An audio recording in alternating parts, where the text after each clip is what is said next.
నమస్కారం wasn't news కి స్వాగతం నా పేరు కేఆర్కే రాజు ముందుగా ముఖ్యాంశాలు చూద్దాం జిల్లాలో పర్యటించిన సీఎం చీఫ్ సెక్రటరీ గిరిజన యూనివర్సిటీ స్థలాన్ని పరిశీలించిన ప్రవీణ్ ప్రకాష్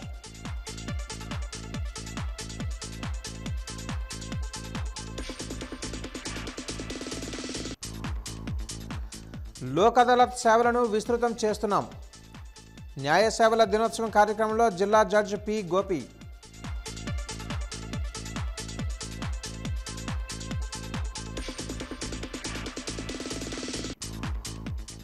క్షేత్రస్థాయిలో పార్టీ బలోపేతానికి బీజేపీ ప్రణాళికలు శిక్షణ కార్యక్రమానికి ముఖ్య అతిథిగా హాజరైన ఎమ్మెల్సీ మాధవ్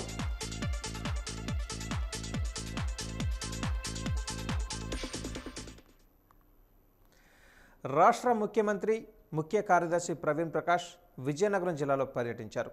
విజయనగరం జిల్లా పర్యటనకు వచ్చిన ఆయనకు జిల్లా కలెక్టర్ హరి జవహర్లాల్ జిల్లా సరిహద్దు ప్రాంతంలో ఘన స్వాగతం పలికారు. జిల్లాలో పర్యటనకు వచ్చిన ఆయన జిల్లాలో జరిగే అభివృద్ధి పనుల పురోగతిపై కూలంకషంగా చర్చించి పనులను పరిశీలించారు. అలాగే మెంటాడ మండలం కుంటిన వలసలో గిరిజన విశ్వవిద్యాలయం కోసం గుర్తించిన భూములను పరిశీలించారు. అనంతరం జిల్లాలో ఇప్పటివరకు గిరిజన యూనివర్సిటీ కోసం ప్రతిపాదించిన స్థలాల వివరాలను అధికారులను అడిగి తెలుసుకున్నారు. ముఖ్యమంత్రి ముఖ్య కార్యదర్శితో పాటు శ్రీకాకుళం జిల్లా కలెక్టర్ జె నివాస్ తదితరులు పాల్గొన్నారు.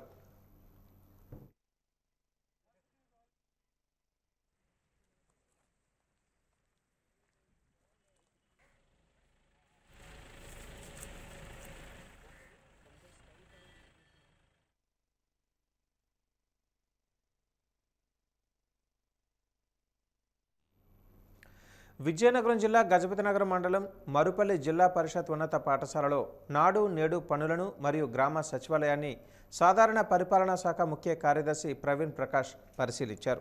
మరుపల్లి జిల్లా పరిషత్ ఉన్నత పాఠశాలలో నాడు నేడు పనుల్లో భాగంగా మరుగుదొడ్లను పరిశీలించిన ప్రవీణ్ ప్రకాష్ మరుగుదొడ్ల పనులు సకాలంలో పూర్తి చేయలేదని మండిపాటు పడ్డారు. గ్రామ సచివాలయంలో ప్రజలకు అందుబాటులో డిస్ప్లే బోర్డులు లేవని అన్ని పథకాలు ప్రజలకు అందుబాటులో ఉంచాలని కోరారు. గ్రామ సచివాలయంలో వచ్చిన వినతులు సకాలంలో పరిష్కరించాలని సూచించారు.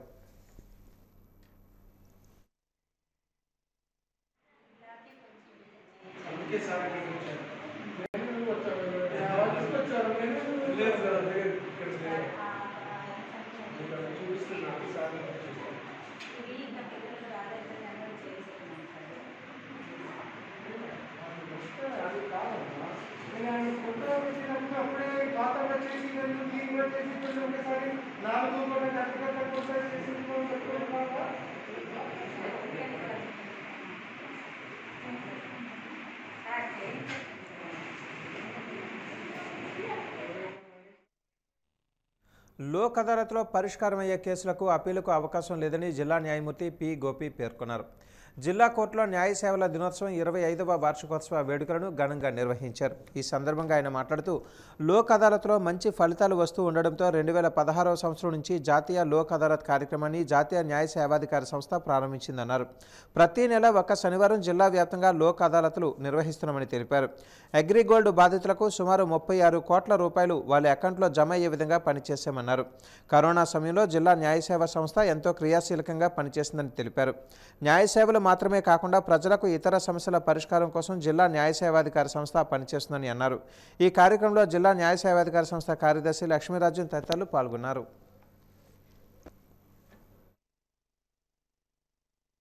భారతదేశం లాంటి దేశంలో ఎక్కడైతే అసమానతలు ఉన్నాయో అక్కడ అందరికీ ఒకేలాంటి అవకాశాలు రావు. అందుకే మన భారత రాజ్యాంగంలో ఏం చెప్పారంటే ఆర్టికల్ 14 ప్రకారంగా సమానపు హక్కు ఇచ్చారు. అంటే అందరూ సమానులేని. కానీ భారతదేశంలో అలా అవ్వదు. ఎందుకంటే మంది ఇంకా అభివృద్ధి చెందుతున్న దేశం. మనకి ఇంకా రోజు రోజుకి ధనికులు ఇంకా ధనికులు అయిపోతున్నారు, పేదవారు ఇంకా పేదవారుగానే ఉండిపోతున్నారు. అటువంటప్పుడు ఏమైనా కేసులు ఉంటే ఆ కేసులు ఏంటంటే ఎవరికైతే ధనం ఉందో వాళ్ళు పెద్ద లాయర్ని పెట్టుకుని వాళ్ళ కేసును వాదించుకోగలరు, కేసు వేసుకోగలరు. కానీ ఎవరికైతే డబ్బు ఉండదో, ఆర్థిక స్తోమత ఉండదో వాళ్ళు కేసును వాదించుకోలేరు. మనం చాలాసార్లు చూస్తుంటాం ఏంటంటే కొన్నిసార్లు ఎవరికో పొలం ఉంటుంది, లేదంటే కొంత ఆస్తి ఉంటుంది. ఆ ఆస్తిని అవతల వాడు ఆక్రమించుకుంటాడు. ఆక్రమించుకుంటే వీళ్ళ ఆస్తిని మళ్ళీ స్వాధీనపరచుకునే అవకాశం వీళ్ళు వెళ్తే అవతల వాళ్ళు బెదిరించడాలు చేస్తుంటారు. అంతేకాకుండా వీళ్ళ ఆస్తిలోంచి కొంత వాళ్ళు స్వాధీనపరచుకోవడం చేస్తుంటారు అక్రమంగా. మరి అటువంటప్పుడు ఏం చేయాలి? అటువంటప్పుడు ఏంటంటే వీళ్ళకి ఆస్తి ఉన్నా అది ప్రస్తుతం వాళ్ళ స్వాధీనం లేదు కాబట్టి కోర్టును ఆశ్రయించాలి. మరి కోర్టును ఆశ్రయించాలంటే ప్రతి వాళ్ళకి లాయర్ గారిని పెట్టుకునే అవకాశం ఉండదు. మరి లాయర్ గారిని పెట్టుకునే అవకాశం లేకపోయినా ఆర్థికంగా కానీ ఇంకే రకంగా కానీ లాయర్ గారిని పెట్టుకునే అవకాశం లేకపోతే అటువంటప్పుడు డిస్ట్రిక్ట్ లీగల్ సర్వీసెస్ అథారిటీస్, అలాగే తాలూకు లెవెల్లో అయితే మండల్ లీగల్ సర్వీసెస్ అథారిటీస్ అంటే జిల్లా న్యాయ సేవాధికార సంస్థ, అలాగే మండల్ లెవెల్లో మండల్ లీగల్ సర్వీసెస్ అథారిటీ అక్కడికి వెళ్ళి కేవలం ఒక చిన్న కాగితం ముక్క మీద వాళ్ళ యొక్క అభ్యర్థన అంతా రాసి ఇస్తే తప్పకుండా మీకేంటంటే ఉచితంగా న్యాయ సలహా, అలాగే ఉచితంగా లాయర్ గారిని ప్రొవైడ్ చేయడం జరుగుతుంది. మరి ముఖ్యంగా మరి ఈ మధ్యకాలంలో మేము మరి చాలా గర్వించదగిన విషయం ఏంటంటే ఈ యొక్క అగ్రిగోల్డ్ బాధితుల విషయంలో మా యొక్క జిల్లా, ఈ విజయనగరం జిల్లా రాష్ట్రంలోనే మొట్టమొదటి స్థానం. సుమారు 56,000 మంది బాధితులు ఈ జిల్లాలో ఉన్నారు. ఇది రాష్ట్రంలోనే మా జిల్లా మొట్టమొదటి స్థానంలో ఉంది.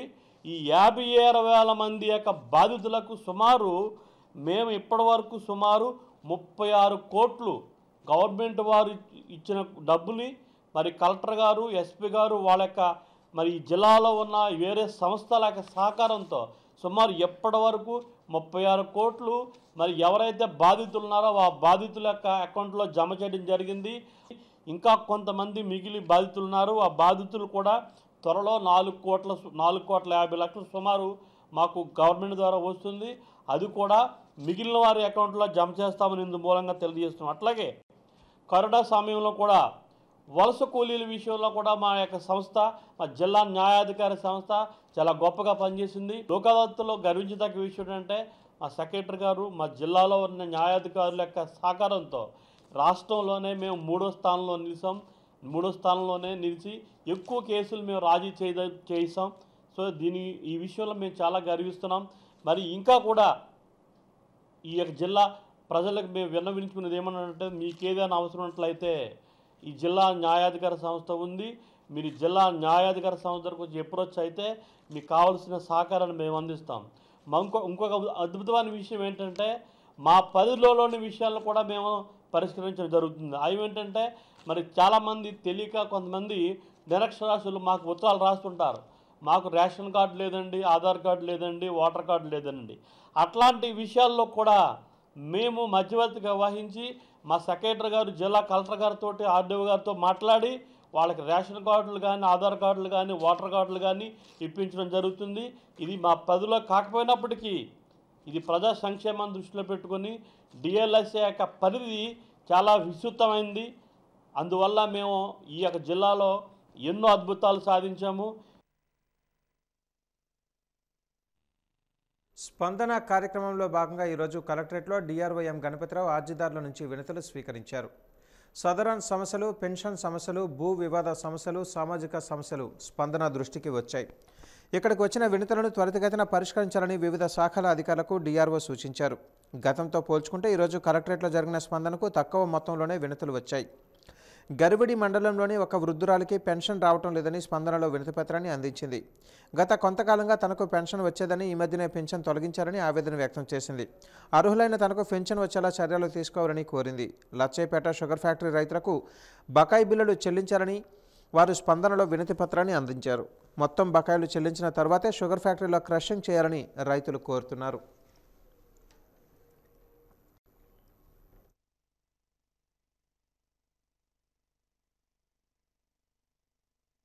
రాజాంలోనూ పెన్షన్ బాబు ఎక్కడ 19 సంవత్సరాల దగ్గర అవుతుంది. అక్కడే తీసుకుంటాను. దూరం కదా ఎక్కడి నుంచి ఏటి వెళ్తానని నేను ట్రాన్స్ఫర్ చేశాను. గరివిడి 3 మాసాలు ఇచ్చినారు. నన్ను చచ్చిపోతాను అనేసి డెట్ చూపెడతారు. ఎంత గింజుకున్నా చేస్తాను కాదు. కొడుకు నేడమ్మా, మా ఆయన నేడు పోవా, 2 కూతురులు మొగులకి ఇచ్చేసాము. ఆడుకోవడమోళ్ళు నన్ను చూసిన వాళ్ళు ఎవరు ఉన్నారు. కలెక్టర్ ఆఫీస్కి ఈ పెన్షన్ గురించి అక్కడికి వెళ్తే అతనేట అంటాడు తెలిసినా, నువ్వు అక్కడికి వెళ్ళా అడుగు, నీది అక్కడ ట్రాన్స్ఫర్ అయిపోయింది కదా, ఇంకెక్కడ నీ కొవ్వులు ఎత్తారు మొత్తం ఒట్టుకెళ్ళిపోండి అక్కడికని చాలు చచ్చిపోండి అని అంత అంత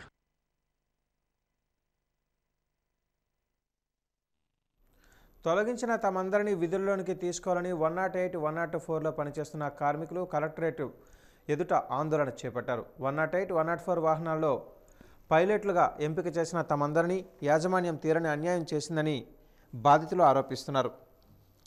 ఈ సందర్భంగా వారు మాట్లాడుతూ తాత్కాలిక డ్రైవర్లుగా ఐడి కార్డులు ఇప్పించి సుమారు 20 మందిని విజయవాడ నుంచి విజయనగరం జిల్లాకు 108, 104 వాహనాలు తీసుకొని రావాలని యాజమాన్యాలు ఆదేశాలు జారీ చేశాయన్నారు. ఉద్యోగాలు ఇస్తామని 108లో ప్రస్తుతం విధులు నిర్వహిస్తున్న 108 జిల్లా మేనేజర్ తమందరికీ చెప్పారని అన్నారు. ఆ విధంగానే విజయవాడ నుంచి విజయనగరం వాహనాలు తీసుకొని వచ్చామని తెలిపారు. అయితే ఇప్పుడు తమ ఉద్యోగాలు వేరొకరికి అమ్ముకొని ఉద్యోగాలు లేవని సంబంధిత అధికారులు చెబుతున్నారని అన్నారు. తక్షణమే తొలగించిన తమందరికీ ఉద్యోగాలు ఇప్పించాలని కోరుతున్నారు. మాకు 2 నెలల్లో నోటిఫికేషన్ ఇచ్చిన తర్వాత మేము ఆన్లైన్లో అప్లై చేసుకొని మేము ఎగ్జామ్ రాయడం జరిగింది. ఎగ్జామ్ రాసిన తర్వాత మేము సెలెక్ట్ అయిన తర్వాత మళ్ళీ మాకు డ్రైవింగ్ టెస్ట్ పెట్టడం జరిగింది వైజాగ్లోనే. డ్రైవింగ్ టెస్ట్ పెట్టిన తర్వాత గోపాలపట్నంలో మాకు ట్రైనింగ్ ఇచ్చారు అన్న 1 రోజులు. తర్వాత లోకల్ వెహికల్లో అక్కడ 1 రోజులు మాకు ట్రైనింగ్ ఇచ్చారు. ట్రైనింగ్ ఇచ్చిన తర్వాత మాకు విజయవాడ రమ్మని ఫోన్లు చేశారు. విజయవాడ వెళ్ళాం, మంచి కరోనా టైంలో కూడా వెళ్ళామన్న విజయవాడ. తర్వాత అక్కడ 4 రోజులు ఉన్నాం. మాకు అక్కడ భోజనం కూడా టైంకి పెట్టేవారు కాదన్న. అన్నీ మేమే మా సొంత డబ్బులతో సొంత ఖర్చులతో వెళ్ళాం. ఛార్జీలు కూడా ఎవరు మాకు రూపాయి కూడా ఇవ్వలేదు. అక్కడి నుంచి వెహికల్స్ తీసుకొచ్చాం. అక్కడి నుంచి ఇక్కడ విజయనగరం వరకు ఎన్ని జిల్లాలు ఉన్నా అన్ని జిల్లాలు కూడా ర్యాలీ చేసుకుంటూ అందరూ మినిస్టర్లు అందరూ కూడా మధ్యలో మాకు జెండాలు ఊపడం జరిగింది. తర్వాత అక్కడి నుంచి ఒకసారి మాకు జగన్ ఉద్యోగాలు ఇవ్వద్దు అన్నాడు. ఒకసారి కలెక్టర్ గారు ఉన్నారు, కలెక్టర్ గారు ఏం చెప్తే చేస్తాం, కలెక్టర్ గారు చెప్తే మీ ఉద్యోగాలు మీకు ఇచ్చేస్తాం అని నజీర్ తిప్పలు పెట్టాడు. తర్వాత కలెక్టర్ గారు జగన్ గారి దృష్టికి వెళ్ళాలి, జగన్ గారు మళ్ళీ మా ఉద్యోగాలు మాకు ఇప్పిస్తారని కోరుకున్నాను. ఇది అయితే పక్కా అవినీతి జరిగిందన్న. ఇక్కడ మొత్తం 20 మందికి అదనంగా డబ్బులు తీసుకొని ఉద్యోగం ఇచ్చారన్న. ఒక ట్రైనింగ్ అవ్వలేదు, లైసెన్స్లు కూడా 5 సంవత్సరాల ఎక్స్పీరియన్స్ అడిగితే అక్కడ కూడా ఎక్స్పీరియన్స్ లేని వాళ్ళు కూడా ఇక్కడ ఉద్యోగాలు ఇచ్చారు. మేము తెచ్చిన వెహికల్స్కి ట్రైనింగ్ లేని వాళ్ళకి డబ్బులు తీసుకొని ఉద్యోగాలు ఇచ్చారన్న. మాకు మళ్ళీ న్యాయం చేయాలంటూ 2 నెలల నుంచి ఇప్పుడు వరకన్నా కలెక్టర్ ఆఫీస్ చుట్టూ డిఎంహెచ్ ఆఫీస్ చుట్టూ తిరుగుతూనే ఉన్నా. మాకు న్యాయం చేస్తారని మనస్ఫూర్తి మీ మీడియా ద్వారా మాకు న్యాయం జరగాలని మనస్ఫూర్తిగా కోరుకుంటున్నాం. ఈ 108, 104 వాహనాల మరి ఏదైతే కాంట్రాక్ట్ ఉందో అది సంవత్సరం ఉంటుండగా రద్దు చేసి కొత్త కాంట్రాక్ట్ని విజయసాయిరెడ్డి బంధువు అయిన మరి అరబిందో ఫార్మసీకి ఇవ్వడం జరిగింది. వాళ్ళు కొత్త వెహికల్ కొన్న తర్వాత మరి అరబిందో ఫార్మసీ వాళ్ళు నోటిఫికేషన్ ఇచ్చిన తర్వాత నోటిఫికేషన్లో సెలెక్ట్ అయ్యి మరి ఎగ్జామ్ రాసి ట్రైనింగ్ టెస్ట్ అయ్యి గ్రౌండ్ టెస్ట్ అయ్యి 1వ తారీఖున మరి అమరావతి మొదలుకొని అనకాపల్లి మొదలుకొని మరి ఇచ్చాపురం వరకు కూడా ర్యాలీలుగా తిరిగి మరి ప్రజల్లో చైతన్యం తీసుకురావడానికి సహకరించిన వీళ్ళని మరి పక్కన పెట్టి ఎటువంటి ట్రైనింగ్ లేని వాళ్ళని తీసుకొచ్చి అవినీతికి కక్కుర్తిపడి ఒక్కొక్క ఉద్యోగానికి 3 లక్షల చొప్పున తీసుకొని వీళ్ళ ఉద్యోగాలు అమ్ముకొని వీళ్ళ రోడ్డు మీదకి నొట్టేసే పరిస్థితి ఉంది. ఈరోజు దాని మీద ఈ కలెక్టర్ గారికి రిప్రజెంటేషన్ చేస్తే స్వయంగా మరి ఆ మేనేజరు కలెక్టర్ ఎవరు మాకు చెప్పడానికి అని అంటారు. ఈ జిల్లాలో మెజిస్ట్రేట్నే కలెక్టర్ ఎవరు మాకు చెప్పడానికి, ఆయన ఎవరు మాకు చెప్పడానికి, ఆయన ఉద్యోగాలు ఇమ్మాను మేము ఇవ్వము అని అంటున్నారు అనుకుంటే మరి ఈ జిల్లాలో అడ్మినిస్ట్రేషన్ ఏ స్థాయికి దిగజారిందో. ఇంకొక సబ్ కలెక్టర్ గారు అయితే మీరు ఉద్యమాలు చేసుకోండి, ధర్నాలు చేసుకోండి అని చెప్తా ఉన్నారు. కాబట్టి నేను ఈ జిల్లాలో అడ్మినిస్ట్రేషన్ ఉందా లేదా, ఈ జిల్లా మొత్తం అవినీతిమయం అయిపోయిందా లేదా, కానట్లయితే జగన్మోహన్ రెడ్డి గారికి ఒకటే చెప్తా ఉన్నా, వీళ్ళ ఉద్యోగాలు వీళ్ళకి ఇచ్చి వీళ్ళని ఆర్థికంగా ఆదుకోవాల్సిన బాధ్యత మీ మీద ఉంది. అవినీతి లేని సమాజం నిర్మిస్తానని చెప్పి ఇంతమంది పొట్లు కొట్టిన మీకు జననేత పాదయాత్రకు 3 ఏళ్లు సందర్భంగా విజయనగరం పట్టణంలో 25, 26, 28, 31వ డివిజన్లలో పాదయాత్రలో ఆయన పాల్గొన్నారు. ముందుగా దుప్పాడ అయ్యన్నపేట జంక్షన్ వద్ద దివంగత ముఖ్యమంత్రి డాక్టర్ వైఎస్ రాజశేఖర రెడ్డి విగ్రహానికి పూలమాలలు వేసి ఘన నివాళులర్పించారు. ఈ సందర్భంగా ఆయన మాట్లాడుతూ ప్రజా సమస్యలు తెలుసుకుంటూ ప్రజా సమస్యల పరిష్కారానికి కృషి చేయాలనే తలంపుతో 3 ఏళ్ల క్రితం ఇడుపులపాయల నుంచి ప్రారంభమైన పాదయాత్ర ఇచ్చాపురంతో ముగిసిందని అన్నారు. పాదయాత్రలో ఇచ్చిన హామీలతో పాటు ఎన్నికల మేనిఫెస్టోలో ఇచ్చిన హామీలను 15 నెలల్లో 90% వరకు పూర్తి చేయడం జరిగిందన్నారు.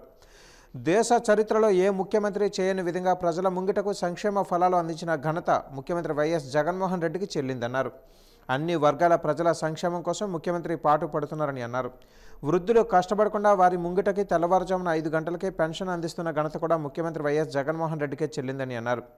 పాదయాత్రల ద్వారా ప్రజల కష్టాలు తెలుసుకుని వాటిని పరిష్కరించే దిశగా కృషి చేసిన కుటుంబం వైఎస్ఆర్ కుటుంబం అని అన్నారు. విలువలు కోల్పోతున్న రాజకీయాలకు జగన్మోహన్ రెడ్డి నూతన వరవడి తీసుకుని వచ్చారని అన్నారు.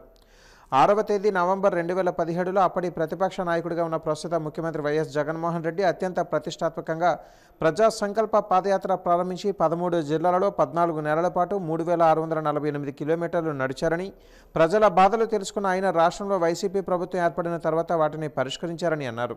ఈ నేపథ్యంలో ప్రజలలో నాడు ప్రజల కోసం నేడు అనే నినాదంతో పాదయాత్ర ప్రారంభం దగ్గర నుంచి ప్రజా సంక్షేమ ధ్యేయంగా వైసీపీ ప్రభుత్వం పనిచేస్తుందని అన్నారు.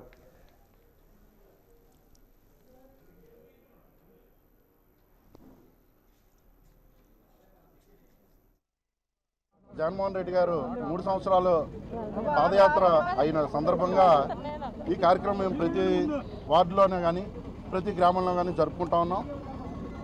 అయితే ప్రజల బాగోగులన్నీ కూడా జగన్మోహన్ రెడ్డి గారు ఈ పాదయాత్రలను తెలుసుకున్నారని చెప్పటం, ఆ పాదయాత్రలో చెప్పిన హామీలన్నీ కూడా నెరవేరుస్తూ ఈరోజు ఇది ప్రజాప్రభుత్వం అని చెప్పుకోవడానికి ఇంతకంటే మంచి రోజు అయితే లేదు. అందుకనే ఈ సందర్భం పురస్కరించుకొని మేము వార్డులో కూడా పండగలాగా జరుపుకుంటా ఉన్నాం. సరిగ్గా 2017 నవంబర్ 6వ తారీఖున మన ప్రియతమ నేత ముఖ్యమంత్రి వర్యులు జగన్మోహన్ రెడ్డి గారు ప్రజల సమస్యలను తెలుసుకోవడం కోసం ప్రజా సంకల్ప యాత్ర తలపెట్టారు. ఇడుపులపాయలో మొదలుపెట్టిన ప్రజా సంకల్ప యాత్ర ఇచ్చాపురంలో ముగించారు. ఈ ప్రజా సంకల్ప యాత్రలో ప్రజల సమస్యలను తెలుసుకున్నారు. నేను విన్నాను, నేను ఉన్నాను, సమస్యల్ని పరిష్కరిస్తాను అని చెప్పిన వాగ్దానాలు నవరత్నాలు అవనివ్వండి, ఎన్నో కార్యక్రమాలు మరి ప్రజలిచ్చిన మద్దతుతో ప్రభుత్వ ఏర్పాటు తర్వాత మరి 17 నెలల్లోనే మొత్తం కార్యక్రమాలని 90% వాగ్దానాలు పూర్తి చేశారు. ప్రజలందరి మద్దతును కూడగట్టుకోవడానికి ఈ ప్రజా సంక్షేమ కార్యక్రమాల గురించి అవగాహన తెలియజేయడానికి మరి ప్రజలతో ఒక ర్యాలీ నిర్వహించాం. మరి మీకు తెలుసు జగన్మోహన్ రెడ్డి గారి గురించి, దేశంలో ఏ ముఖ్యమంత్రి చేయనటువంటి ఎన్నో పథకాలు నిజంగా ఆశ్చర్యం వేస్తుంది. ఏ ముఖ్యమంత్రి అన్నా సరే ఒక హామీ ఇచ్చారంటే ఎలక్షన్లో 5 సంవత్సరాలు పడుతుంది ఆ హామీ నెరవేర్చడానికి, లేదా 5 సంవత్సరాల తర్వాత కూడా చేయకపోవచ్చు. కానీ జగన్మోహన్ రెడ్డి గారు ఇచ్చిన హామీలన్నీ కూడా 15 నెలలలో పూర్తి చేసి ఇంకా కొత్త పథకాలు పట్టుకొని మరి ఇంకా ఆయన బ్రహ్మాండంగా పరిపాలిస్తున్నారు. కానీ మా జగన్మోహన్ రెడ్డి గారి నాయకత్వంలో ఉదయం 5 గంటలకి ప్రతి ఒక్కరికి కూడా పింఛన్ అందుతుందని చెప్పడానికి నేను చాలా గర్వపడుతున్నాను. ఈరోజు ఆయన మా నాన్నగారికి ఇచ్చిన మాట ప్రకారం మరి నాకు ఈ ఎమ్మెల్సీ పదవి దక్కింది. ఎందుకంటే మేము పార్టీకి కట్టుబడి ఉన్నాం కాబట్టి, ఆయన మాట తప్పని మడమ తిప్పని మనిషి కాబట్టి ఈరోజు నాకు ఈ ఎమ్మెల్సీ పదవి కూడా ఆయన ద్వారా వచ్చినందుకు మరి ఆయనకు కూడా కృతజ్ఞతగా ఈ పార్టీకి, అలాగే రాబోయే కాలంలో ఎలక్షన్లకు కూడా మేమందరం కూడా కష్టపడి మళ్ళీ ఆయన్ని సీఎంగా చేస్తామని మీ అందరికీ తెలుపుతూ నేను సెలవు తీసుకున్నాను. ఉల్లి ధర సామాన్యుడిని కంటతడి పెట్టిస్తుంది. దీంతో సామాన్య మధ్యతరగతి ప్రజలలో ఆందోళన నెలకొంది. దీంతో రాష్ట్ర ప్రభుత్వం ఉల్లిపాయలను రైతు బజార్లలో అమ్మకాలు చేసేందుకు శ్రీకారం చుట్టింది. ఈ నేపథ్యంలో రైతు బజార్లలో ఉల్లిని ఒక వ్యక్తికి 2 కిలోలు మాత్రమే సరఫరా చేస్తోంది. అయితే ఉల్లిపాయలకు వచ్చే ప్రతి ఒక్కరూ మాస్క్ ధరించి ఆధార్ కార్డు తీసుకుని వస్తేనే ఉల్లి సరఫరా చేసే విధంగా మార్కెటింగ్ శాఖ చర్యలు చేపట్టింది. కేజీ ఉల్లిపాయలు 40 రూపాయలకు సరఫరా చేస్తున్నారు. విజయనగరం జిల్లాలో ఉన్న అన్ని రైతు బజార్లలో రైతుపై ఉల్లిపాయలు సరఫరా చేస్తున్నట్లుగా మార్కెటింగ్ శాఖ అధికారులు తెలిపారు.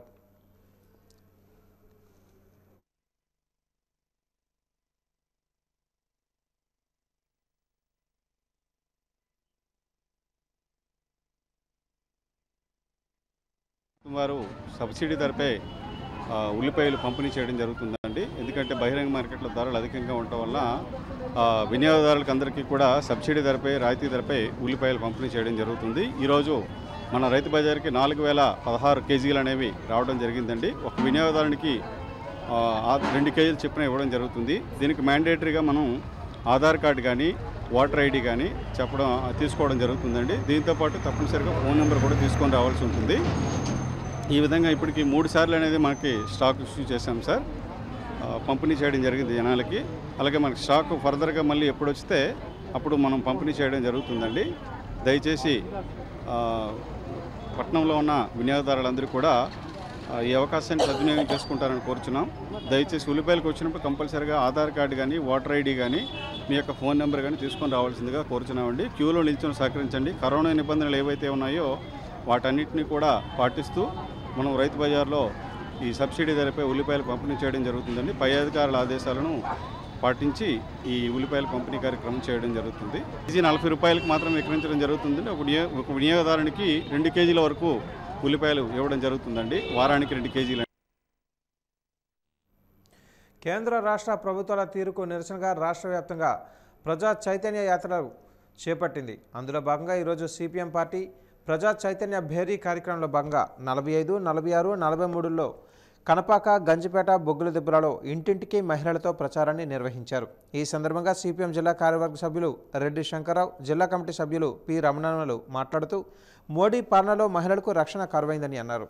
ఉత్తరప్రదేశ్లో దళిత మహిళ మనీషా వాల్మీకిని అత్యాచారం చేసి హత్య చేసిన అంతకులను బీజేపీ ప్రభుత్వం కాపాడి రక్షణ ఇచ్చిందని అన్నారు.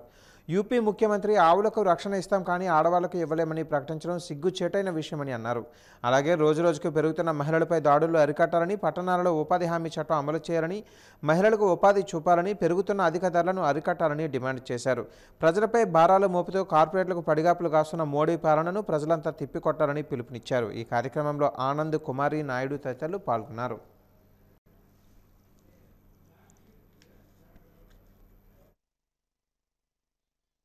రాష్ట్ర ప్రజా వ్యతిరేక విధానాలకు సంబంధించి ఈ నెల 7వ తారీఖు నుంచి 15వ తారీఖు వరకు ప్రజా చైతన్య యాత్ర అనేది సిపిఎం పార్టీ చేపట్టింది రాష్ట్ర వ్యాప్తంగా. అందులో భాగంగా ఈరోజు కనపాకలో ఇంటింటికి కరపత్రం పంచడం అనేది కార్యక్రమం మహిళా కార్యకర్తలతో జరుగుతూ ఉన్నది. ఈ సందర్భంగా కేంద్ర ప్రభుత్వ విధానాలని వ్యతిరేకించడం అనేది సిపిఎం పార్టీగా జరుగుతూ ఉన్నది. మరి మనం కేంద్ర ప్రభుత్వం వచ్చిన తర్వాత మహిళలపై, దళితులపై ఎక్కువగా దాడులు, దౌర్జన్యాలు జరుగుతూ ఉన్నాయి. అత్యాచారాలు చేసిన వాళ్ళని రక్షించే పనిలో బీజేపీ ప్రభుత్వం ఉంది కాబట్టి ఈరోజు సిపిఎం పార్టీ దాన్ని ఖండిస్తూ ప్రతిరోజు ప్రజల్లోకి బీజేపీ చేసినటువంటి దుర్మార్గాలని ప్రజలకు పెద్ద ఎత్తున తీసుకెళ్లాలని చెప్పేసి ప్రజా చైతన్య యాత్ర చేపట్టింది. అందులో భాగంగా మేము ఈ రోజు కూడా ఈ కరపత్రాలు పంచడం అనేది జరుగుతుంది. జిల్లాలో వెనుకబడినటువంటి జిల్లాలో పేదవాళ్ళకి పనులు లేకుండా ఇబ్బంది పడుతుంటే ఫ్యాక్టరీలన్నీ మూతపడ్డాయి, ఉన్న జూట్ మిల్లులన్నీ అమ్మేశారు. ఇక మిగిలినటువంటి మన పట్టణంలో పేదలకి, మహిళలకి అవసరమైన ఉపాధి హామీని పట్టణంలో కానీ కేంద్ర ప్రభుత్వం కల్పించినట్లయితే కరోనా కాలంలో వాళ్ళకు ఉపాధి కలుగుతుంది. అందుకని మేము కేంద్ర ప్రభుత్వం డిమాండ్ చేస్తున్నాం పట్టణాల్లో ఉపాధి హామీ అమలు చేయాలని. అలాగే రాష్ట్ర ప్రభుత్వం మొక్క నీరని చెప్పేసి కార్యక్రమం పెట్టింది. ఆ కార్యక్రమాన్ని పట్టణాల్లో మహిళలకు అప్పచెప్తే వాళ్ళకు ఉపాధి కలుగుతుందని చెప్పేసి సిపిఎంగా కోరుతున్నాం. ఇక చివరిగా ఈరోజు మహారాజా కళాశాలని ఎలాగైనా సరే ప్రైవేటీకరణ చేయాలని యాజమాన్యం పూనుకుంది. దీనికి వ్యతిరేకంగా ఇప్పటికే ప్రజా ఉద్యమాలు, విద్యార్థులు, యువజనులు, అలాగే పట్టణ పౌర సంక్షేమ సంఘాలు చేస్తూ ఉన్నాయి. సిపిఎం కూడా ఈ పోరాటాన్ని బలపరిచి ఎంఆర్ కాలేజీ ప్రైవేటీకరణ అడ్డుకునేంత వరకు, ప్రభుత్వం స్వాధీనం చేసుకునేంత వరకు ఉద్యమిస్తామని చెప్పేసి సందర్భంగా హెచ్చరిస్తూ ఉన్నాం. రాష్ట్రంలోని బీజేపీని బలోపేతం చేయడానికి కార్యకర్తలంతా కలిసికట్టుగా పనిచేయాలని బీజేపీ ఎమ్మెల్సీ మాధవ్ పిలుపునిచ్చారు. విజయనగరం నియోజకవర్గ పరిధిలో బీజేపీ ఆధ్వర్యంలో శిక్షణ తరగతులు నిర్వహించారు. ఈ కార్యక్రమానికి ముఖ్య అతిథిగా ఎమ్మెల్సీ మాధవ్ హాజరయ్యారు. ఈ సందర్భంగా ఆయన మాట్లాడుతూ గ్రామ స్థాయి నుంచి జాతీయ స్థాయి వరకు ప్రత్యేక కమిటీలను ఏర్పాటు చేస్తున్నామని అన్నారు. ప్రజాస్వామ్యబద్ధంగా కమిటీలు ఏర్పాటు చేస్తున్నామన్నారు. ప్రధాని మోదీ దేశాభివృద్ధికి అహర్నిశలు శ్రమిస్తున్నారని స్పష్టం చేశారు. కేంద్ర ప్రభుత్వ సంక్షేమ పథకాలను ప్రజల్లోనికి తీసుకుని వెళ్లడానికి కార్యకర్తలు పనిచేయాలని సూచించారు. పరిపాలన విషయాలు తెలుసుకోవాలని అన్నారు. బీజేపీ సిద్ధాంతాలను అలవర్చుకోవాలని కోరారు. ఈ కార్యక్రమంలో బీజేపీ జిల్లాధికారులు రెడ్డి పావని, ఇతర బీజేపీ నాయకులు పాల్గొన్నారు.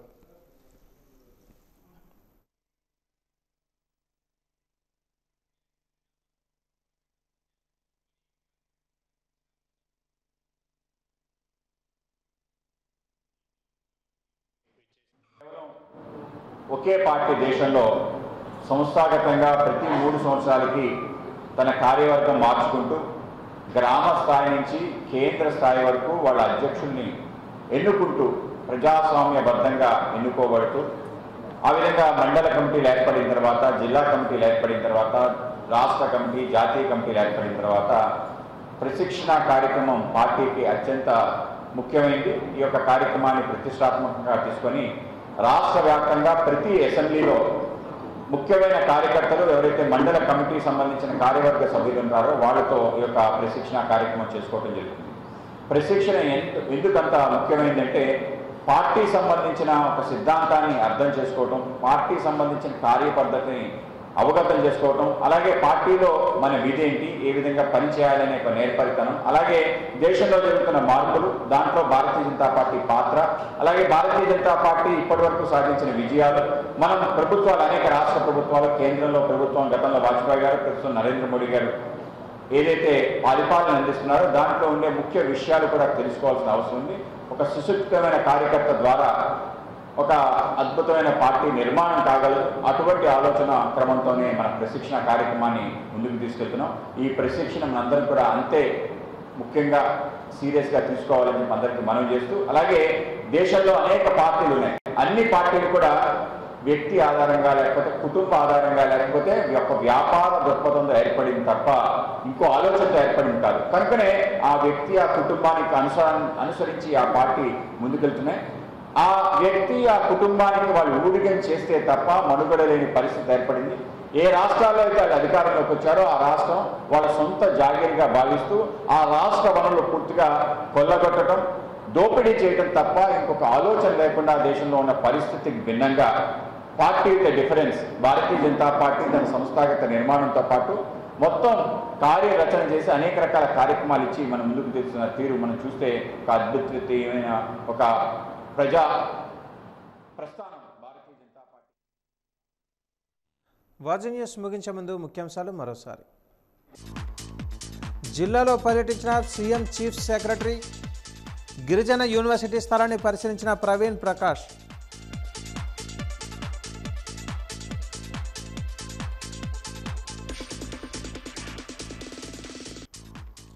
లోక్ అదాలత్ సేవలను విస్తృతం చేస్తున్నాం. న్యాయ సేవల దినోత్సవం కార్యక్రమంలో జిల్లా జడ్జి పి గోపి.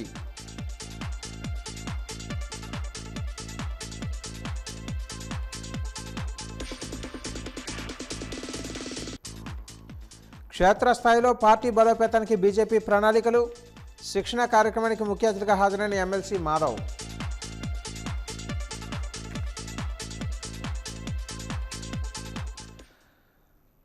వాజీ న్యూస్ ఇంతటితో సమాప్తం. నమస్కారం.